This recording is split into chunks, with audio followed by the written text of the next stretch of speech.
Hey, Gary, how are things? Things are great, but I crushed my mortgage payment with owning without even leaving my couch. I got a no closing cost refi at a great low rate, and owning did it all in less than 3 weeks. It was easy, no muss, no fuss.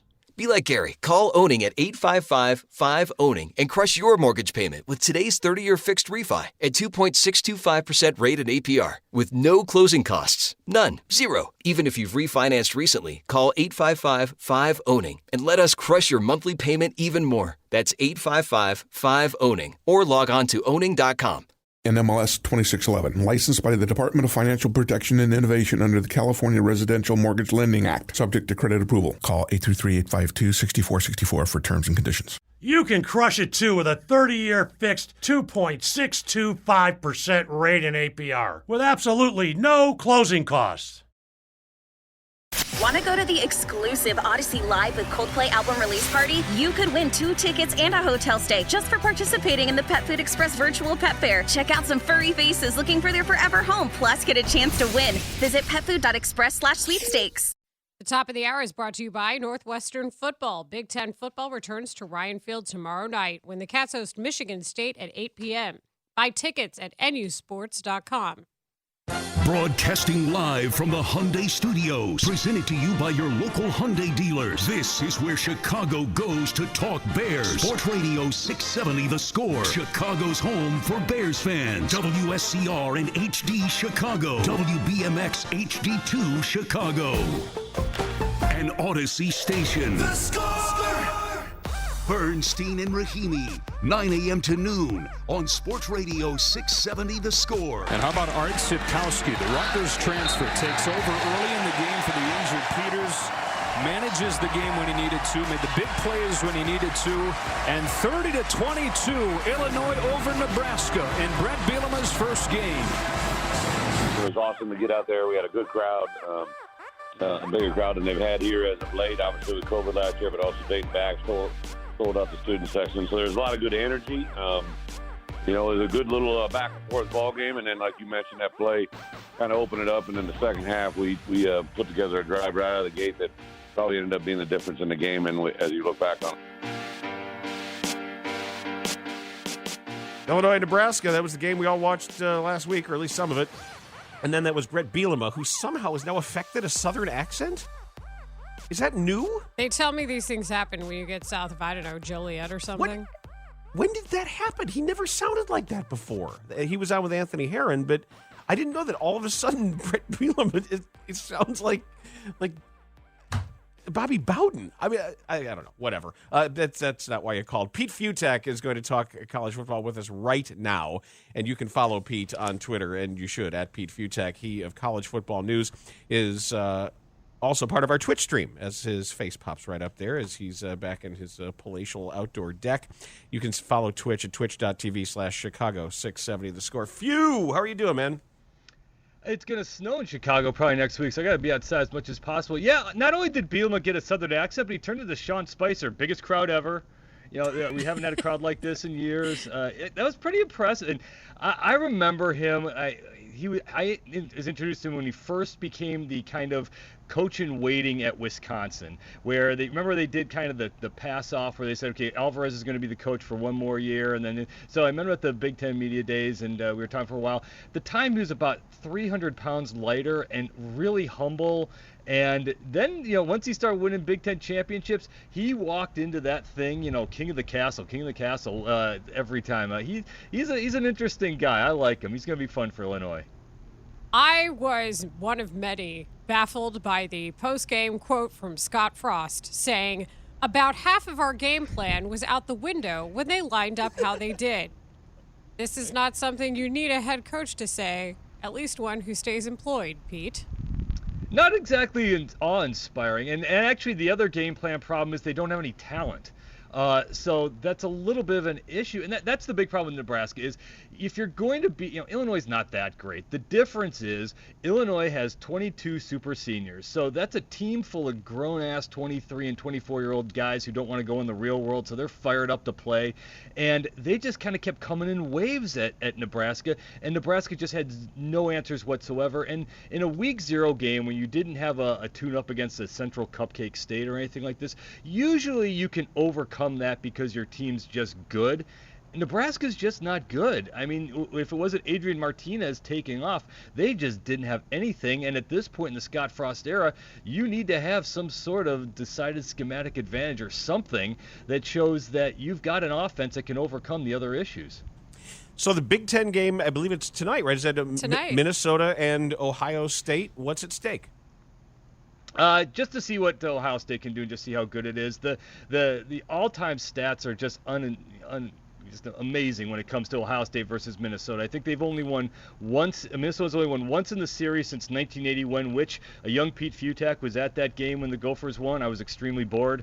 And like before that, it's something crazy. Like out of the 53 games, I think Minnesota's only won like 4 times. So they just have never not beaten Ohio State, and they've pretty much gotten throttled every time. So really, this is just about, is Ohio State back to a national title level fast? I mean, what happens when you lose a Justin Fields? When you lose the backfielder that it lost? Can they just get this back again under C.J. Stroud?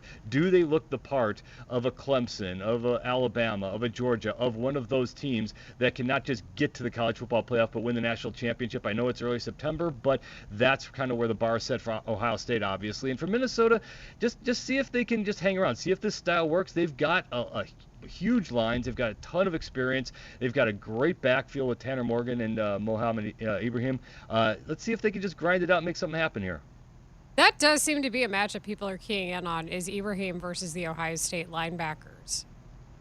He's the best running back coming back in the Big Ten, and he's not very flashy, but they will just grind him out. They have huge lines, so see if they can blast away on the Ohio State front. And as we've seen over the years in college football, the weird upset type games like this come on a Thursday night or on a Friday or on an off night that just takes everybody out of their rhythm a little bit. Home game in Minnesota, same thing. I joked about the crowd thing, but I do know the Minnesota people there are fired up because they actually do have a crowd there, and it'll be beautiful out, and let's see what they can do. Georgia Clemson is the big national game, and if people aren't familiar, they should be. But if they are not familiar with the name Uiagalelei, get used to it, because you're going to be saying it a lot when we start talking about Heisman watches and such. Yeah, he would have been the number 2 overall pick had he been able to come out this year. To gone Trevor Lawrence, Uiagalelei. He'd have been a Jet right now. So you have an NFL talent there. JT Daniels is an NFL talent quarterback. You have probably 2 of the 3 or 4 best defenses in college football. This is a national championship level matchup right out of the gate. There is a part of me that kind of thinks it's week 1. No, they haven't tuned up yet. We're going to be missing something that we'll talk next week or whenever and we'll be like, oh, how did we not see this 38-3 thing coming? I think this is going to be low scoring, defensive. Who makes the fewest mistakes? This is as big a non-conference game as it gets. These 2 teams are full of NFL stars. Picking Georgia sheepishly. I just kind of think that defense is going to be a little bit better, but this is a true coin flip game. There are some really, really good matchups on Saturday. When you think about Alabama, Miami, also Penn State, Wisconsin. I know that there's a big discrepancy between Bama and Miami, but there's still 1 versus 14. I'm still interested. And then Penn State, Wisconsin, very much so. I tend to not think Texas ever covers a spread in a season opener, especially against a non-conference opponent. That's my own knowledge coming That's through. a dangerous game, by the way. You're not joking. Remember, Louisiana is a ranked team. It shouldn't be, but it is. That's the team that beat Iowa State last year, 31-14, when Iowa State kept screwing up. There are a whole lot of people out there who kind of think the Raging Cajuns are going to shock and pull this off. I don't think so. I kind of think that Texas is going to come out and roar in this thing. But you're right. For Steve Sarkisian era, this is one of those games that has to come out and be hot. But this is a matchup of ranked teams, and it will be one of those games that it's almost a no-win in some ways for Texas, because they're supposed to come in and roll Louisiana, but Louisiana is just that good. They get just about everybody back. That's a dangerous ranked team. Yeah, the former U-La-La. And then what are your thoughts on that Wisconsin-Penn State matchup? That's actually the big game of the Big Ten weekend, because that's really for who's the number 2 team. And the crazy part about Wisconsin is, can they run? I mean, they've got the best quarterback that they've had since Russell Wilson and Graham Mertz. They've got probably the best receiving core they've had in maybe 15 years or so. They was hurt all last year. And this defense is going to be, if not number 1 in the Big Ten statistically, it'll be in the top 3. They get everyone back, but they have to prove that Jalen Berger can run again, or the offense can run with Jalen Berger. They don't have a Jonathan Taylor. They don't have a Melvin Gordon. Berger's just not that level, and they got to grind it out against a Penn State team that doesn't have a whole lot of high-end star power, but it's Penn State, so it's rock solid across the board. So big game for Penn State, because last year was the worst start in the history of Penn State football. Last year, Wisconsin started out with that big game against Illinois and just had COVID and then kind of fell off the map from there. So this really is one of those bounce-back games to see. Again, Ohio State's going to be the number 1 team in this conference. Who's number 2? It's probably going to come out of this game. In an ancillary story, one of these that makes college football uniquely college football, the debut in Boulder, Colorado of Ralphie 6. They are now on to Bison number 6, portraying the role of Ralphie with his pregame run. And I don't know what your rankings are of such ceremonies, whether it's the Sooner Schooner that occasionally will tip over to all of our delight, or it's Uga or Bevo or whoever it is. I don't know where Ralphie's run ranks on your list of college football things. Well, I don't like dogs, so I don't really care about the Uga thing. And Bevo just kind of sits there and does nothing. Tranquilized. But yes. Oh, yeah. Are you kidding me? Absolutely. But no, I've never seen the Ralphie thing in person, but the Colorado, to see a game in Colorado would be amazing. I mean, the campus is gorgeous. It's one of those beautiful settings for a stadium.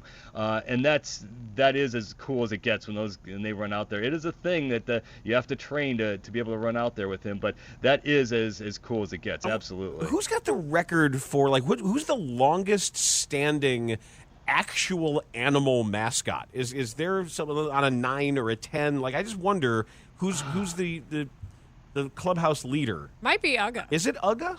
Well, Bevo actually, I'm blanking on when it was. Bevo's actually from an actual game where it was like 77-0, and it looked like Bevo. It's some really bizarre, convoluted story. But gosh, the USC horse. Does the horse have a name? Yes, not warrior, traveler, Trojan, or something. Traveler. Yeah, no, Traveler. Right? Yeah.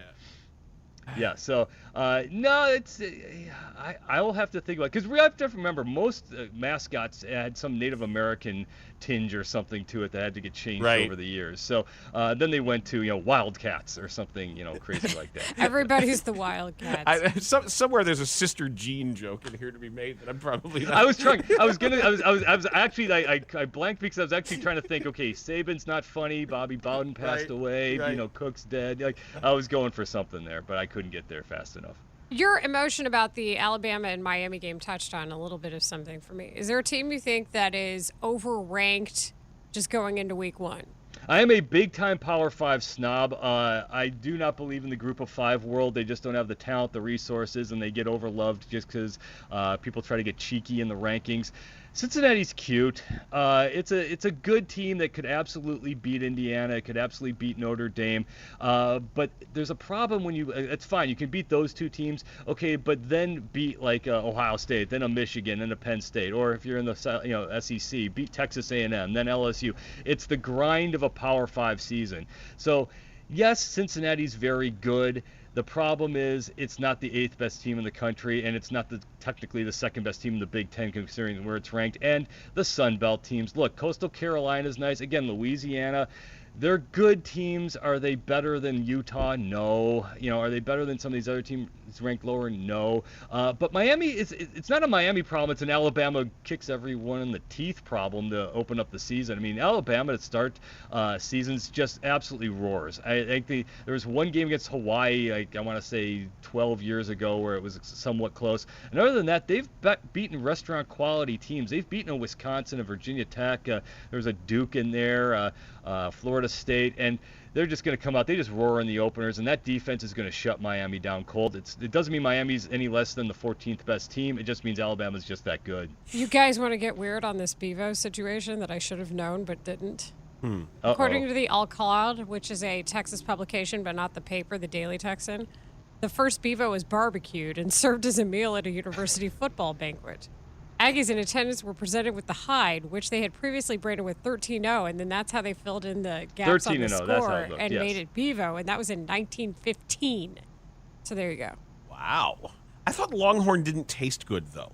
I don't know. I was told that it's not necessarily the best meat, and that they're not really bred for that, and they don't serve all that much of a purpose, actually. But that's neither here nor there. Texas has a whole lot of weird things happening. I mean, don't get me started right now. Oh, forgetting, I was just going to say, my daughter and her application will not be going to Texas now. But that's a place that gets weird over if you do like a Ronnie James Dio concert hand signal the wrong way, much less anything else. So horns down.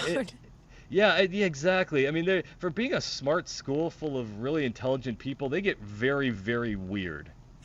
I wanted to ask you about Northwestern because for some reason in my Twitter timeline, I follow a lot of people who feel very strongly about Northwestern. It's just sort of how it ended up, how it's been selected. And it seems to be the prevailing wisdom is that they're very solid and that their fat guys on either side of the ball come back real strong. And also, there's this underlying fear that when expectations are higher, they do worse, and they're almost better off when you think less of them. They seem to perform better, and it's kind of a twisted way of looking at one's football team, but that's just the vibe I'm getting. Yeah, I don't think their expectations are there. I think they've got more of a the Big Ten doesn't suck this year problem. I mean, how do you know the Big Ten was awful in 2020 while Indiana and Northwestern were the second and third best teams? It's great. Remember 2 years ago when they really fell off the map, they had nothing offensively.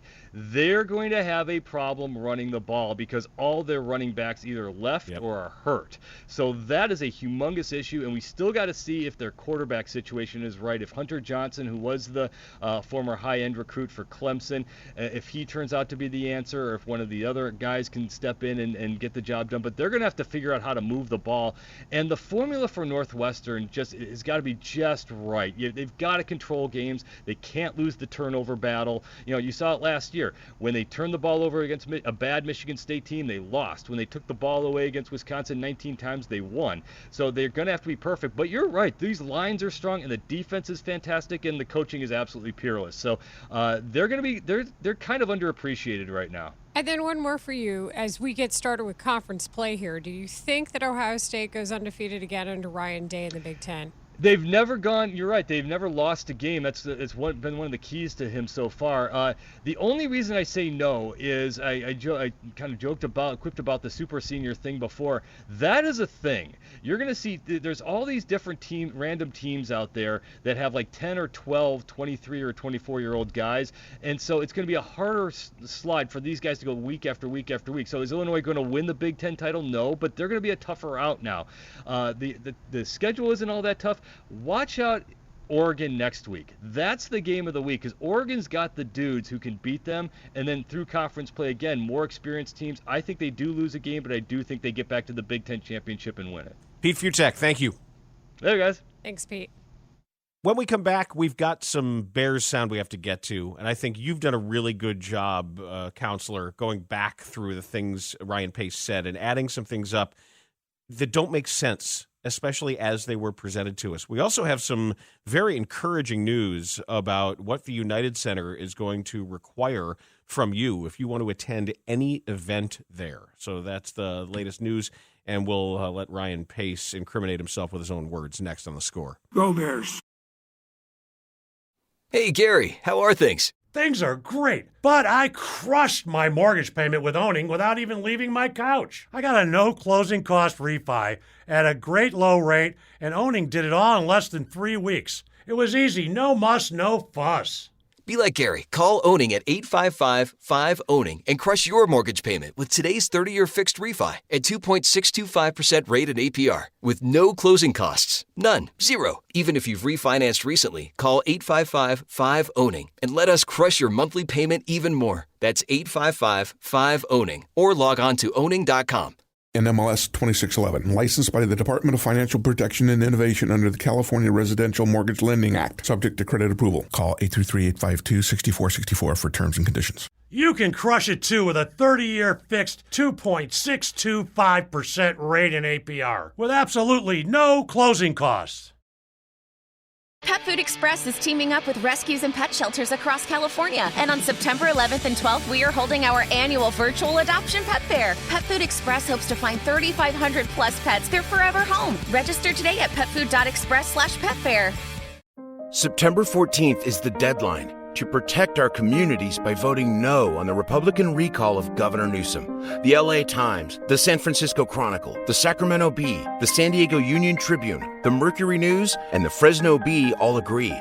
Californians should reject this dangerous Republican power grab.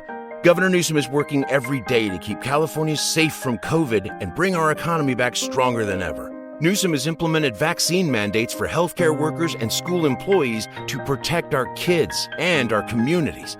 But the leading Republican candidate would take our state backwards, eliminating these common sense vaccine requirements on day one, which could threaten our schools and our economic recovery. That's why you can't miss the September 14th deadline to vote no. The choice is clear. Protect California. Vote no on the Republican recall. Ad paid for by Stop the Republican Recall of Governor Newsom. Committee major funding by the Democratic Governors Association and Reed Hastings. This is Sports Radio 670 The Score and 670thescore.com, Chicago's sports station. Yeah, I mean, we haven't even really got started in the regular season yet. So, our plan is, Andy's our starter, and we're rolling with that, and I don't think anything's deviated from that as we've gone forward.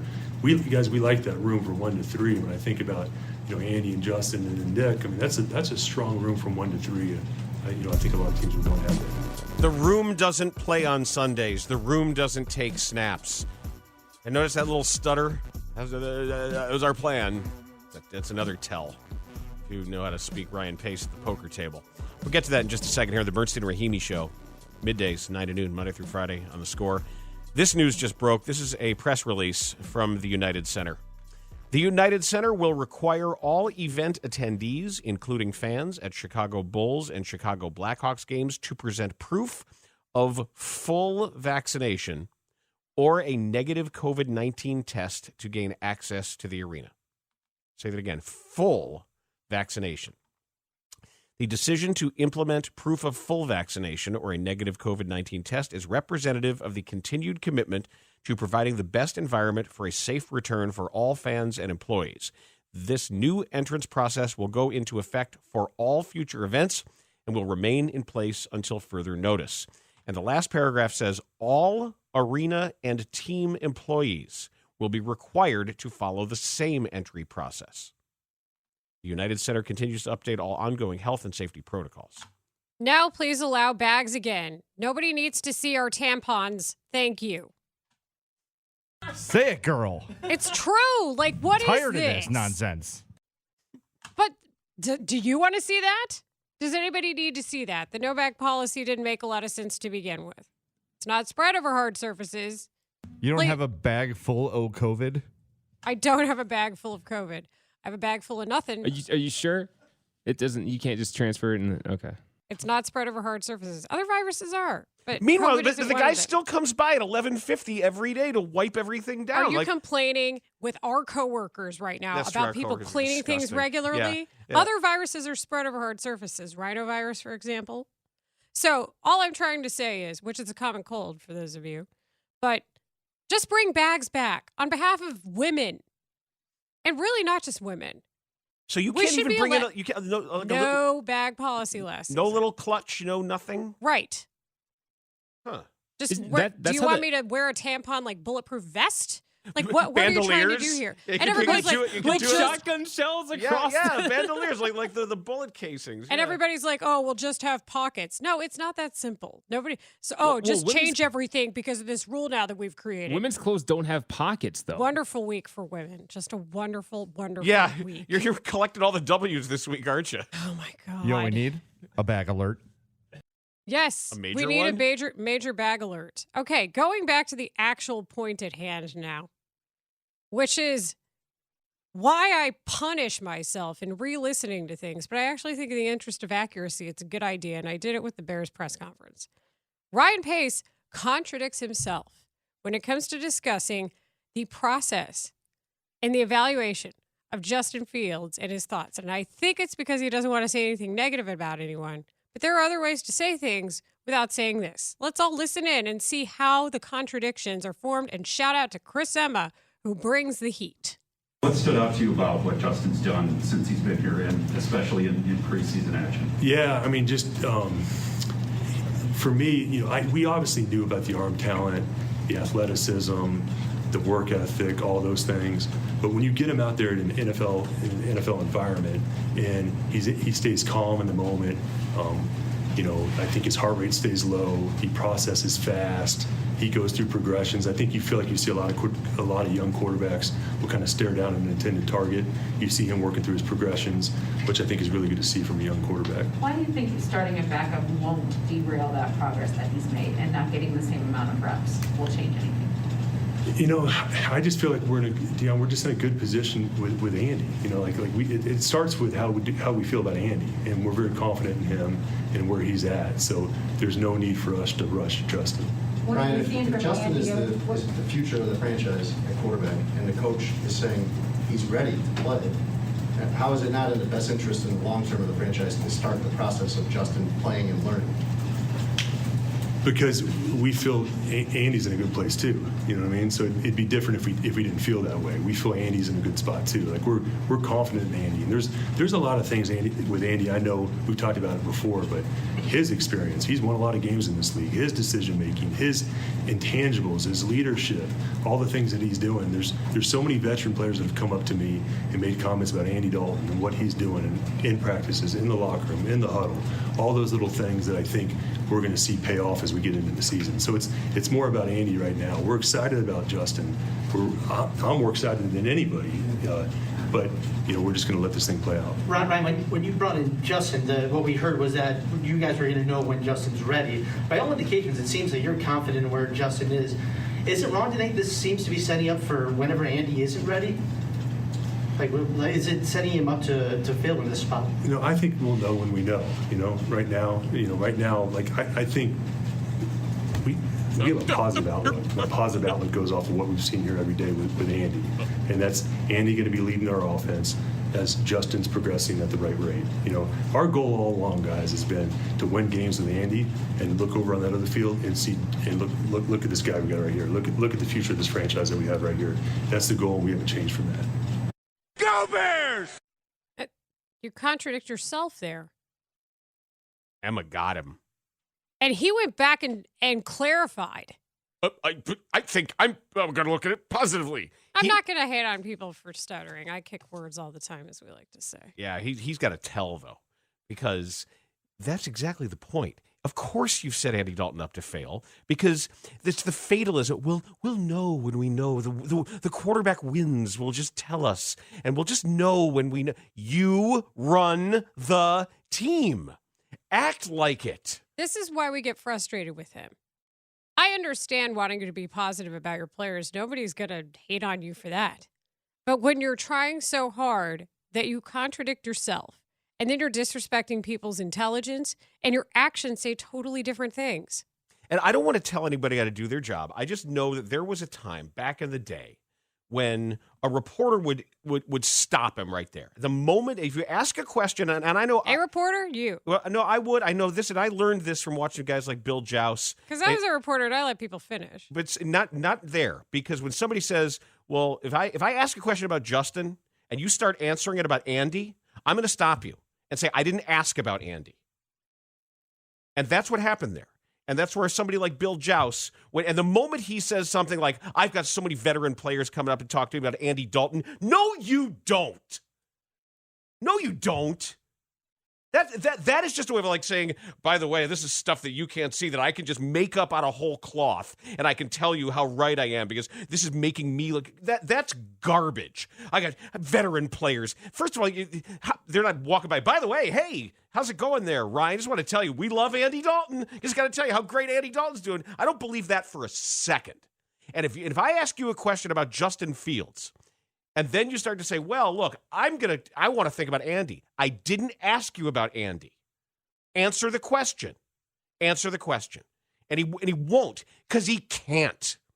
Because, like you say, we love him. I love him. I'm excited about him. He's doing everything right on that backfield. On that other field, he's doing everything right. Then why isn't he starting? Andy. We like Andy? It's not acknowledging what we're all seeing. And I know you brought up Theo, and maybe that is the unfair comparison. But is it? Because I think that's a standard that we all deserve in this town. And this, the third largest media market in the country, I'm pretty sure that's a standard we all deserve. And Rick Hahn also has hung quotes, and we've made them wear them. Mired in mediocrity. The offense is broken. Reckoning. Bulls across the chest. No. You had to. We couldn't believe campaign was available. But that's the point, is that the accountability should be the same. But the acknowledgement and lack thereof, just say, this is our plan. We want Andy Dalton to start. We paid him like we wanted him to start. We got Justin Fields. We are thrilled about that. We are concerned about the development behind a line that had more injuries than we could have seen coming. All of that is true. The part that really bothers me isn't just him contradicting himself. It's that when he speaks, it is just like what you're seeing in how they construct the team. Where is the direction? Why isn't this clear? Why isn't how you speak about it clear? Where is the confidence? Either in your roster, in your plan, or in your talent evaluation and development. It's all defensive and obfuscated. Everything is sort of hidden from us, or we're being told what we see isn't what we see because they see other things because they can. I guess there's no consequence to them for just living in their own world. When he tells us that an example of development is Jesper Horsted, a player who saw time in 2019, then was on the practice squad last year, and then had a good preseason run, is example of development? Where is Cole Kmet in that discussion? Well, he should be one of the better tight ends in football right now. And Rodney Adams, if we're going to start hanging our hats on preseason performances, Rodney Adams showed us what he can do. Why was Brashad Perryman available yet again? You can't catch all that well. Because you know what you need. That's not essential to being a wide receiver. You don't need to catch. He's fast. Because you know what you need to do in order to be a successful receiver? Catch, then run. If this is a track meet, Marquise Goodwin's my guy, and you already have him on the team. It's a good point here from Glenn, who emails to say, if the great Bill Joust were there, he would have followed Ryan Pace down the hall shouting, "You're lying! Stop lying!" Yeah, he would have. I'm not here to be combative when it comes to a conversation if you're going to sit down with me. But I will follow up after that answer and say, this is about Justin Fields. You did all this to get Justin Fields. And what about the malpractice of the offensive line again? Jason Peters has exceeded expectations. A 39-year-old who is out of work? What was the expectation? As I'm saying, that may not be a lie. And it just means you had incredibly low expectations. Nobody's questioning his Hall of Fame credentials. Absolutely no one here. I'm not questioning Jimbo Covert's Hall of Fame credentials. I don't want to see him on the field right now. But I think it's the doubling down of positive speak about people who might not deserve the all of positivity from him, where it's like double down on Peters because you don't want to talk about Jermaine Ifedi. Double down on Juan Castillo because you don't want to talk about the combination of the line and if it is correct or not. Best developer of talent in the NFL. He gave us that. Juan Castillo, Harry the best. Hiestand was the offensive line coach before this. This is not to take anything away from Juan Castillo. This is to point out that there were people noted for their developments of talent. Yes, but they're not on the Bears. They're not Juan Castillo. So everything's fine. It's all good. Jason Peters, even though he's 40 years old and 100 pounds overweight, everything's fine. It's always fine. It's all fine. Toxic positivity to the point of contradiction. The Midday Midway comes up next, and I have a story that said it was something that it wasn't. They said that they'd caught a criminal on the loose, and they haven't. So now he's still on the loose in Chicago. More toxic positivity. This is I don't know on the scale of Wisconsin things how Wisconsin this is. I'm going to put it up there as near the most, but it's worth discussing next. Hey, Gary, how are things? Things are great, but I crushed my mortgage payment with owning without even leaving my couch. I got a no closing cost refi at a great low rate, and owning did it all in less than 3 weeks. It was easy, no muss, no fuss. Be like Gary. Call Owning at 855-5-OWNING and crush your mortgage payment with today's 30-year fixed refi at 2.625% rate and APR with no closing costs. None. Zero. Even if you've refinanced recently, call 855-5-OWNING and let us crush your monthly payment even more. That's 855-5-OWNING or log on to owning.com. NMLS 2611, licensed by the Department of Financial Protection and Innovation under the California Residential Mortgage Lending Act, subject to credit approval. Call 833-852-6464 for terms and conditions. You can crush it too with a 30-year fixed 2.625% rate and APR with absolutely no closing costs. Want to go to the exclusive Odyssey Live with Coldplay album release party? You could win 2 tickets and a hotel stay just for participating in the Pet Food Express virtual pet fair. Check out some furry faces looking for their forever home, plus get a chance to win. Visit petfood.express/sweepstakes. September 14th is the deadline to protect our communities by voting no on the Republican recall of Governor Newsom. The LA Times, the San Francisco Chronicle, the Sacramento Bee, the San Diego Union Tribune, the Mercury News, and the Fresno Bee all agree. Californians should reject this dangerous Republican power grab. Governor Newsom is working every day to keep California safe from COVID and bring our economy back stronger than ever. Newsom has implemented vaccine mandates for healthcare workers and school employees to protect our kids and our communities. But the leading Republican candidate would take our state backwards, eliminating these common sense vaccine requirements on day one, which could threaten our schools and our economic recovery. That's why you can't miss the September 14th deadline to vote no. The choice is clear. Protect California. Vote no on the Republican recall. Ad paid for by Stop the Republican Recall of Governor Newsom. Committee major funding by the Democratic Governors Association and Reed Hastings. This is Sports Radio 670 The Score and 670thescore.com, Chicago's sports station. The first half or the second half, they're two equal times. Now, Midway. The Midday Midway. 1, 2. Midway, the most important of the year. 3, 4. The most exciting thing on the Midway. 5, 6, 7, 8. Our objective is Midway. 9, 10. You guys gotta meet me halfway out there. So real, you can almost feel it. The Midday Midway with Bernstein and Rahimi. Middays 9 a.m. to noon on The Score. Midday Midway allows us to tell you what we have been doing. We have started lamenting a pathetic and insulting Ryan Pace media appearance yesterday. And we talked to Ian Happ, who told us that he was having Skittles thrown at him in Minnesota, which sucks. Not okay. Not okay. He was hit by them. And we had some fun with him otherwise, talking about his monster moonshot home run that he hit right-handed, of all things. Pete Futak told us about the weekend in college football. We heard some Ryan Pace self-contradiction and tried to figure out why he just won't tell us the truth about the Bears. The text line blew up, and I'm just glad that somebody is there for them, because did you see how many page texts we got? And unfortunately, a lot of times when we get them, they get segmented and you have to read them out of order, and there was a lot of all caps and exclamation points, and I'm happy that we're there for you. I just hope all of this somehow comes out with a win. That's a lot of positivity. I'm gonna stop now.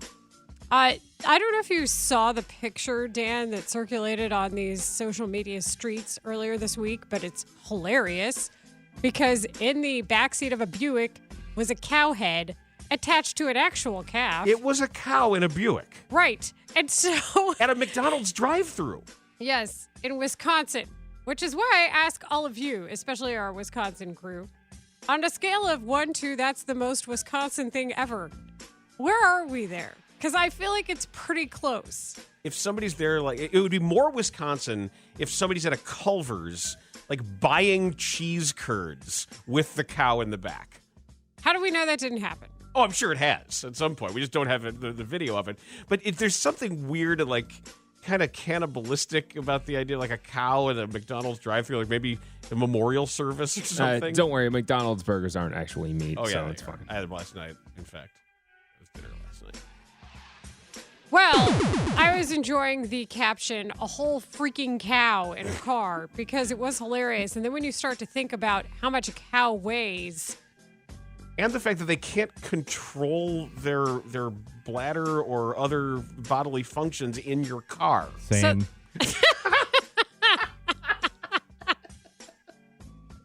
So then I started to think, what would the cow be doing? How would it be in there? And how big could the cow actually be? Because wouldn't it like cause the car to like drag? And how soon do we start running ridiculous PSAs to say, don't forget your cow in the back seat? On the contrary, the cow looked pretty chill. But the PSAs that we run, it's like, this is my favorite. They say, don't forget your baby in the back seat of a hot car. So as to what you should do, put something important in your car next to your kid. I'm not something here. important. I'm not here. That's your child. What's more important than your child? I'm so glad I'm not the only one that's noticed that. Like, what do you mean put something important next to your kid? Yes, okay. Look, we've run a lot of PSAs, and the don't get hit by a train is a good one. You know, we ran those on these very airwaves. By the way, I'm important of announcer voice to tell you today, try not to get hit by a train, because that is what we call a bad matchup. Now it's to remember your infant, set something important back there. I'm just going to say this. I think there's a lot of people who will admit to the fact that because they are so frazzled and tired that sometimes you forget things. But then you're going to forget the other quote-unquote important thing, aren't you? So I'm not here for the parent shaming on this show. I am. Oh, I almost forgot my baseball card collection. Oh, and my infant. But when it came to the whole freaking cow in a Buick, I thought that was pretty funny. And frankly, the calf looked pretty chill. Like it looked pretty content just sitting there in the back. It might be your Bevo theory. I don't think it was tranquilized, because usually it would be drooling if so. Is Bevo, do you know for a fact? Yes, that Bevo 100%. This Really? is not a discussion. No, this is a fact. Bevo is absolutely tranquilized. They give him Valium. He he's drools and like occasionally he like gets a little listless because I've stood next to him on the sidelines. And he absolutely starts like, he has Wranglers, literally Wranglers, because that's what they are. Yes, City Dan. Bevo is tranquilized, and it's actually a thing. Does Bevo get a bite cracky? No. Ask That Terry. sounds uncomfortable. Call Terry. So wait, nobody answered my question. How Wisconsin is it? All of it. It Is is it? completely Wisconsin. Speaking of that, did you see the guy rollerblading away from the police in Door County? Yes. That was Door County? He's slowly getting away. No, he's not. He's flying. I have been on that street. I know that street. He's going downhill on rollerblades. There's no way the cops are catching him. He looks like Jaromir Jagr. He's got the mullet and everything. It's awesome. People said Jaromir Jagr. Another comment said it's the Kenny Powers reboot. Looks like it's already in full swing. That guy was absolutely flying. But now I can't get my story in here. There's a guy throwing eggs at people on the north side of Chicago. And they say they've caught him via Facebook, but they haven't. All they did was track down the truck he was in. It was a white delivery truck of some kind. They found it at a Southside business. The business says that they don't know which driver it is, so we haven't caught Eggman yet. There's a guy throwing eggs at people, and it's been happening for a while. Hold his face, the yoke. So find Dan this jamming guy. out to the Beastie Oh, this Boys. album's unbelievable. This is Paul's Boutique. Ah, very This is nice. unbelievable. So find this guy and arrest this guy. You're not allowed to throw eggs at people. So they're all talking. They're claiming victory that they tracked they tracked the truck down, and we don't have the guy yet. So he may graduate from eggs to something more dangerous, like Skittles. Who knows? Maybe it's that guy. Maybe he went to Minnesota and threw Skittles at Ian Happ. That's awful. Also, we just got a tweet. Did you mean to say the cow can't control their bladder or utterly body functions? I love it. I'm here for it. Anthony Herron talks football next on The Score.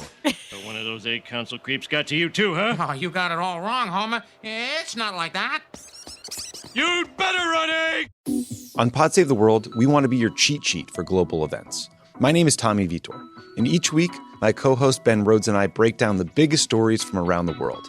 Ben and I both worked on President Obama's national security staff, and we'll introduce you to the activists, politicians, and journalists who can help us understand what's going on around the world, what it means for the United States, and what it's like being inside the White House Situation Room during a crisis. Listen on Odyssey, Apple Podcasts, or wherever you get your pods.